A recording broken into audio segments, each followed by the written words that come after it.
Now I would like to offer some data to calm the anxiety that LSD is some kind of awful mind-bending monster threat which must be kept under lock and key or we will all go mad. There are three main ideas I would like to clarify for this committee. One, there has been a journalistic panic exaggeration of LSD danger. Two, there is negligible danger to healthy people in trying LSD and comparatively little danger to most mentally sick people, according to what statistics we already have. Three, and perhaps most important, research has already verified the appearance of religious or transcendental, if we wish to use that word, or serious blissful experience through psychedelics, and government officials would be wise to take this factor into account and to treat LSD use with proper humanity and respect.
I'm here because I want to tell you about my own experience, and I'm worried that without sufficient understanding and especially sympathy for personal experience, laws will be passed that are so rigid that they'll cause more harm than the new LSD that they try to regulate. But with some sympathy and, if possible, with kindness and understanding, it might be possible for all of us to get together and work out the riddle of LSD as it is approaching the society. I hope that whatever prejudgment you might have of me or my bearded image, you can suspend so that we can talk together here as fellow beings in the same room of now, trying to come to some kind of harmony and peacefulness even between us. I am a little frightened to present myself.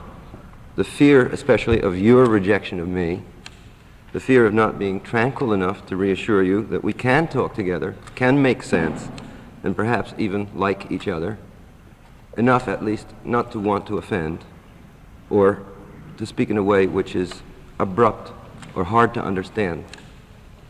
Would you mind an interruption? Certainly. I think you have nothing to fear. The fact that you're here is a tribute to the fact that we want to hear you. And if there's anything that you say that can persuade us, we're not going to be dissuaded by your bearded image or preconception or anything else. I know these, my colleagues, and I can assure you that. You go right ahead. We may not agree with you, but you're a witness and you'll be treated with every consideration. Yes. Since I was wishing to speak personally, I want to speak about my own inside feelings, because that is in a sense what we will be discussing. I'm 40 years old now. I'm a poet, as was said, a Guggenheim Fellow. I graduated from Columbia. Many angry marchers blamed the president for the situation we were in Southeast Asia. I did too at the time. The day I took LSD was the same day that President Johnson went into the operating room for his gallbladder illness. As I walked in the forest, wondering what my feelings were toward him and what I would have to say in Berkeley next week, the awesome place I was in impressed me with its old tree and ocean cliff majesty. Many tiny jeweled violet flowers along the path of a living brook that looked like one of the illustrations in Blake's books, an illustration for a canal in Eden, which is bounded by grass on each side. There was a huge Pacific watery shore that I was near. I saw a friend dancing, long-haired, before giant green waves rolling in. Yellow sun veiled, with a mist hanging over the planet's ocean horizon, and cliffs, as at Big Sur, the same thing of titanic size that Wordsworth describes in his poetry, a motion and a spirit that impelled all thinking things, all objects of all thought, and rolled through all things. Armies at war on the other side of the planet. Berkeley's Vietnam protesters sadly preparing manifestos for our march toward Oakland Police and Hells Angels, and the president in the Valley of the Shadow, himself experiencing what kind of grief and what kind of fear, personally. So I realized that more vile words from me would send out negative vibrations in the atmosphere, more hatred amassed against his poor flesh and soul. So I wound up kneeling on the sand, surrounded by masses of green kelp, washed up by a storm, and prayed for President Johnson's tranquil health. Certainly, more public hostility would not help him or me or anyone to come through to some less rigid and more flexible awareness of ourselves and of Vietnam. On the second Vietnam Day March that November, the public image of a violent clash between students and Hells Angels escalated in everybody's minds, much like a hallucination. That is, the extremists among the marchers saw the Hells Angels at times, and that has made me more peaceable. In this case, that imprinted fear in most people's minds, and I would bet in the minds of almost every person present in this room, was that of the 5-year-old Brooklyn girl who accidentally swallowed a sugar cube left in the icebox. I take it this is familiar to everybody. First, I will present a quote from a reliable, authoritative medical document saying flatly that nobody dies from LSD. Next, an early, hysterical, and inaccurate version of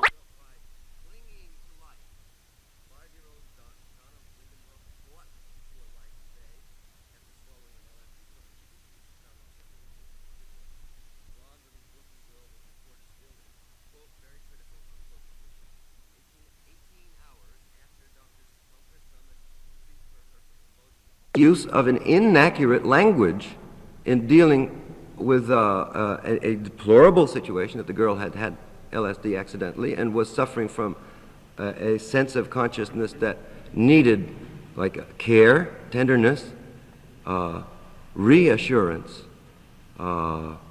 understanding, not the hysteria with which it was treated.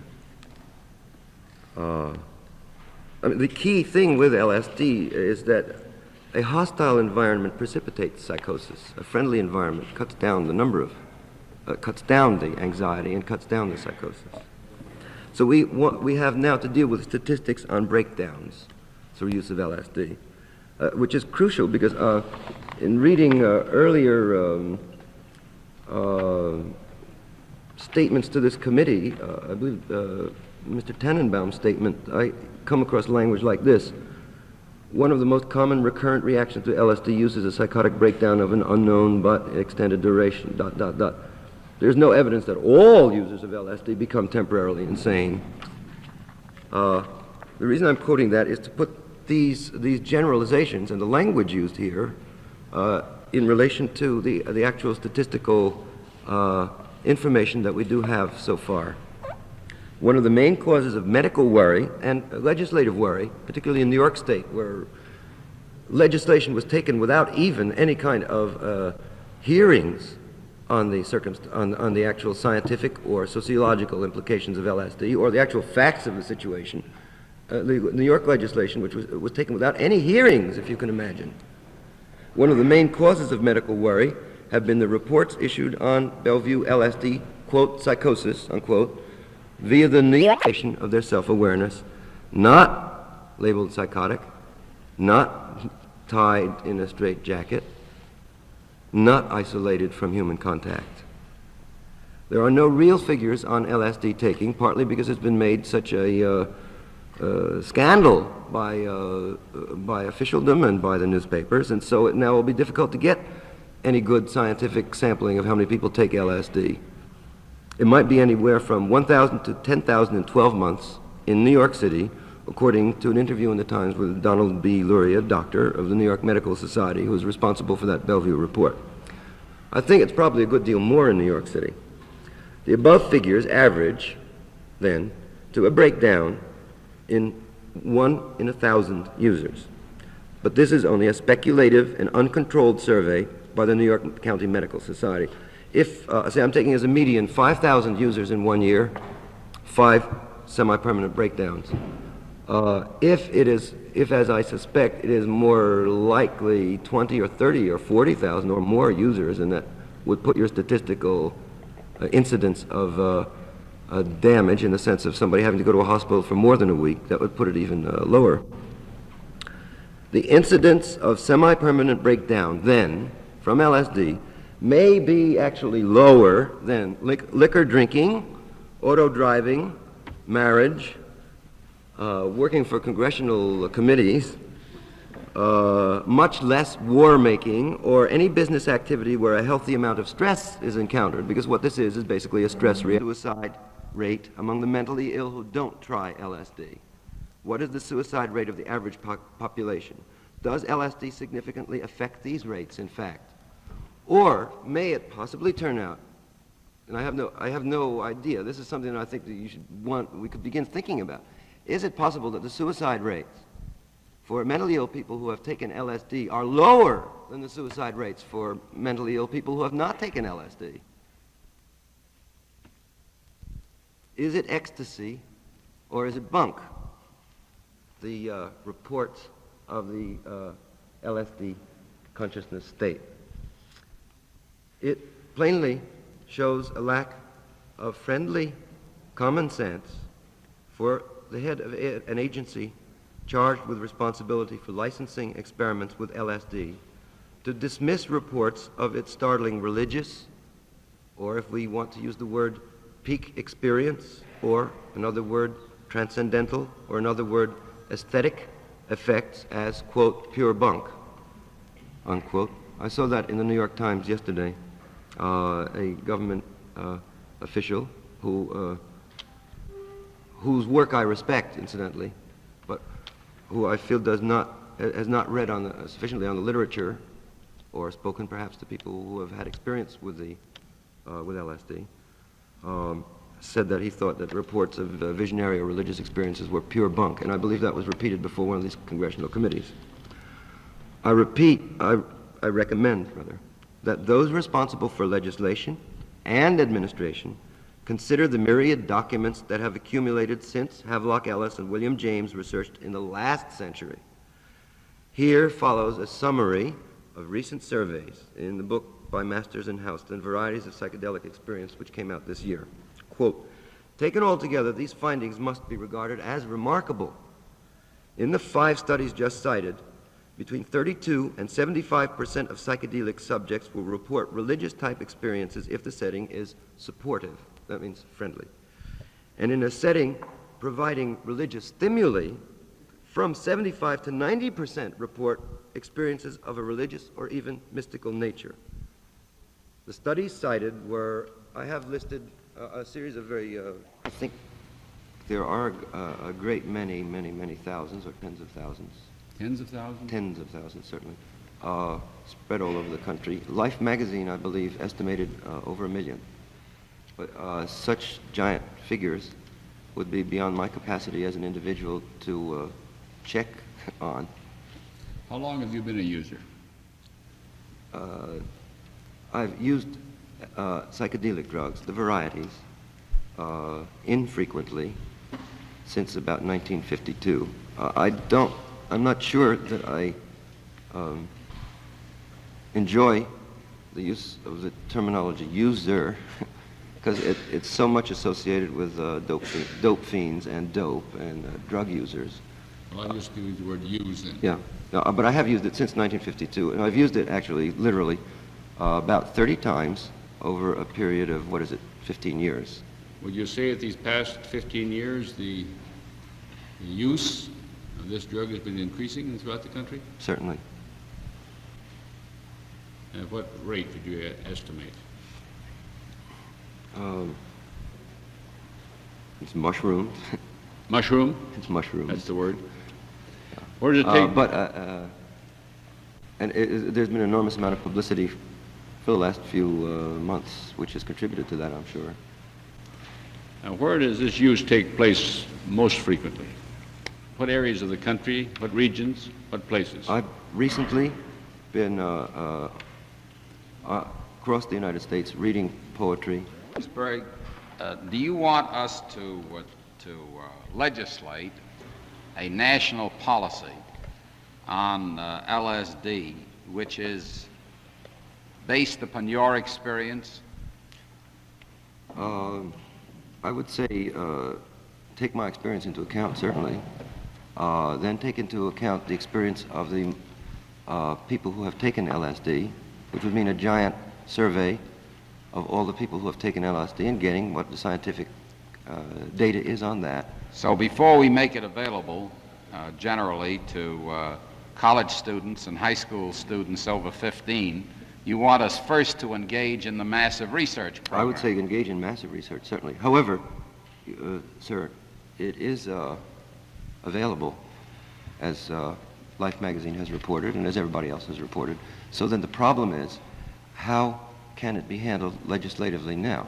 Well, guns are available too, Mr. Yeah. Ginsberg. Yeah. So is potassium cyanide. Yeah. That doesn't mean that we should allow their general use Yeah. for lethal purposes. Right. Well, the problem... Now, question, do you or do you not recommend to us that we allow LSD to be used by college students and high school students before or after the program that you describe as a massive research program? The terminology that you're using to pose the question makes it, in a sense, an unanswerable question. What I would like to do in response to it, because I really do want to give you a response, is that to make punitive legislation making possession of LSD a crime will probably do more damage than the unrestricted use of LSD as it is. But you still, right now, possession is not a crime. Yeah. So that I'm asking you in the framework of the Yeah. present law. In Yeah. the framework of the present law, do you want us to make it available to college students and high school students down to the age of 15 before or after we have a massive research program? I would say here, Chinese wisdom, Tao, hands off. It would be, wiser to not to act at all in any direction until you get some more facts from a massive survey. So that your prescription for us is leave the law as it is, Yes, but don't loosen it up any further until you get the results, the evaluation of a research program, right? Yeah, though I'm not sure what you mean by loosening, sir. Well, for example, making purchase or shipment legal. The law today makes it illegal, except for strictly experimental purposes under the Pure Yeah. Food and Drug Administration. Mr. Ginsberg, let me Yeah. explain Yeah. what I have in mind. Yeah. You're no authority. I'm not a doctor and so on. You're the first to admit that. You're a poet. Yes. But you do have a great vogue among our young people. Yeah. And therefore, in fairness to them, we want your clear purposes stated, because otherwise they might be misled as to what you're really advising them to do, either by precept or by advice. So that in fairness to many young Americans to whom you've read your poetry and to whom you will read your poetry, and who may be paying some attention to you and your views, I think you ought to state clearly what you have in mind. This is the place to do it. I have, I think. But you want me to, in a sense, to say, take LSD or don't take LSD. No, I don't want you to do anything of the kind. I just want you I to... misunderstood. I was getting paranoid. All right. All right. I just want to ask the question again. Yeah. I'm not trying to rush you into a reply, and the only reason I press the question is for the reason I've stated.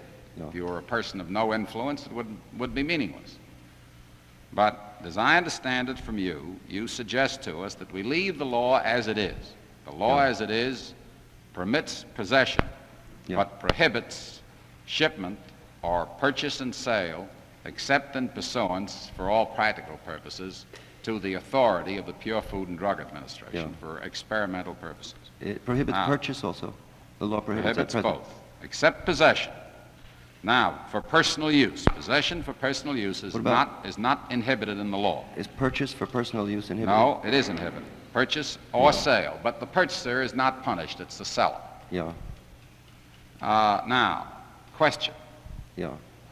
Do you wish us to leave the law as it is and then engage promptly in massive experimentation, but not to make this drug generally available to college and high school students down to the age of 15 until the research has been evaluated? Is that your position? I don't know, because the creation of a large-scale police agency checking up on purchases may again do as much damage as the LSD itself, which is sold. Well, By damage, I mean the creation of a hostile environment and the causing of a number of psychotic episodes. Well, Mr. Ginsberg, we're not talking about the implementation of the law. We're talking about leaving the law as it is. I don't know what implementation there will be, what Congress will appropriate, or anything else. Leaving the law as it is, engaging in a research program, and depending upon the evaluation of that research program, allowing the drug to be or not to be generally available. Actually, really, I think, yes, let it be more available.